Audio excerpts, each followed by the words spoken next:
ఇంట్లో కూడా ఎవ్వరూ లేరు. చాలా హ్యాపీ ఫీల్ అయ్యాను. క్లైమేట్ బాగా సహకరించిందని కలర్ఫుల్ వీడియోస్ చూద్దామని కమిట్ అయిపోయాను.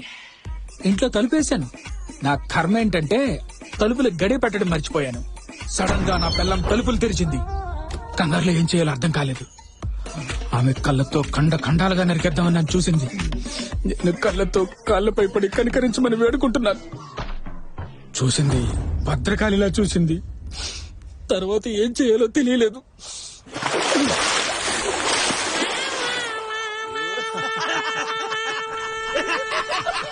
హలో హలో హలో ఎందుకంత నవ్వుతున్నారు? లైట్ తీసుకోండి. మీరేదో వీడియోలు చూసి దొరికినారు. మా వాళ్ళదైతే సొంత వీడియోలే బయట పడి దొరికిన విశేషాలున్నాయి తెలుసా? అంత ఫీల్ అవ్వకండి. ఏమైంది? చెప్పు. పెళ్లికి 2 రోజుల ముందు ఇట్లానే ఒక షేమ్ పపిషం వీడియో రిలీజ్ అయింది. అయ్యో